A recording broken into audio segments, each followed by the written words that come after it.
Hi guys, Ronnie here and welcome to the workshop. Today we are converting my time trial bike to 12-speed Dura Ace Di2 as I said in the previous video. So without further ado, let's just get cracking so I can have the bike ready for tomorrow's training. Firstly, we have the bike. Obviously, since this is a time trial bike, the switch will be a bit more easy than on a road bike as the brakes are not going anywhere. Same for the cockpit, because the wiring is remaining the same, so SD50 cables or wires instead of the SD300, the new generation. All we need to do was undo the bottom part of the bike basically with the battery and put an adapter between the two wiring harnesses and connect them together, since, well, this is obviously not a wireless setup like you would get on a road bike, because there are no shifters or shift brake levers that would communicate wirelessly.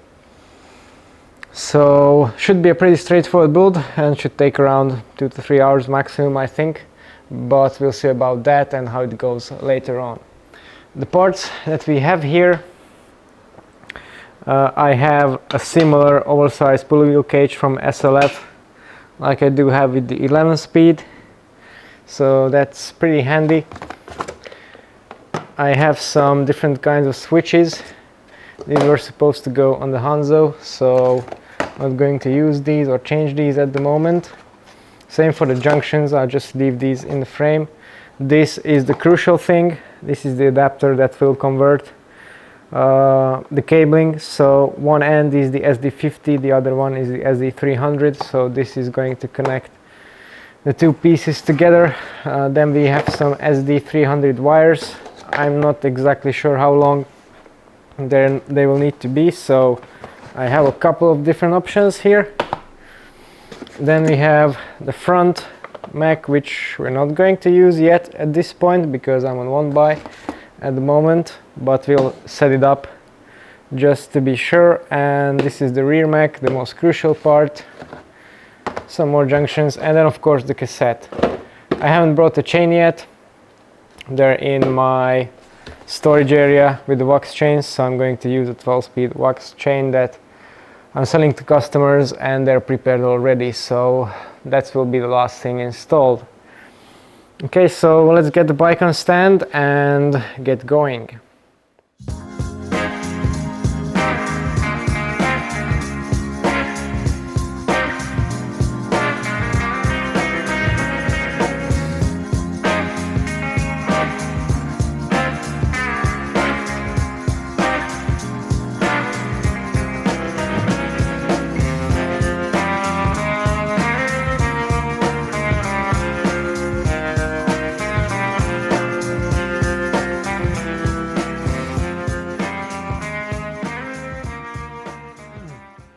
Okay guys, so we are mostly there.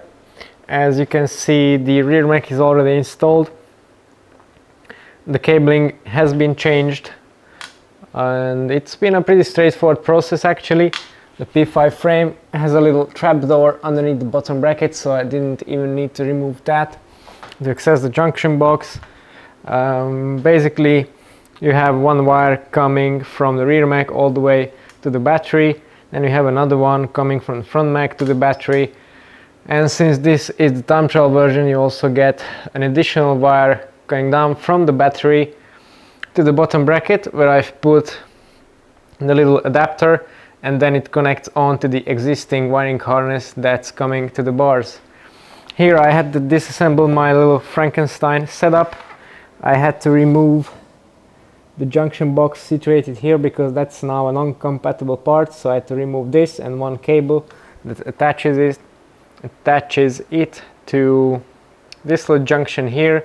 And now what I need to do is just put the cockpit back together and reconnect the front end via this little wire that I have here left, and that's pretty much it. I can put back the cranks, I can put back the seat post with the battery, where I've also changed the battery, of course. I didn't want to plug it in until the junction box is removed because, as I said, it's a non-compatible part, so I didn't want to brick anything. That would be rather inconvenient. So after that, the shifting should be operational. Then I can shift up the block basically and install the oversized pulley. And I've already gone ahead and installed the cassette on the wheel. This is the new 12-speed cassette 1130 with the new Hyperglide Plus technology, so should provide some very crisp shifting, and it's actually pretty easy to do because it fits on the standard 11-speed free hub body, unlike with SRAM for example, so really like that part. So yeah, as I said, mostly there. I think a half an hour or so and the bike will be ready to rock. Okay guys, so the bike is now ready. As you can see, the upgrade, well, certainly on a time trial bike, is not that striking, but as I said earlier, it's very important because of the gear steps, the slightly bigger range of the cassette, which helps when you're riding one by, and the wiring and setup itself is actually a little bit easier, as you saw. And basically there are not many cases where you can upgrade your group set in 1.5 hours or so work, so I'm looking forward to testing it out. I haven't actually ridden a 12-speed Shimano group set on the road just yet.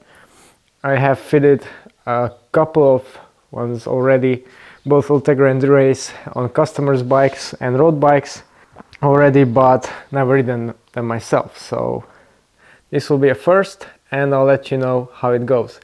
If you'd like to see more of that, then stay tuned. Thanks for watching, and see you next time.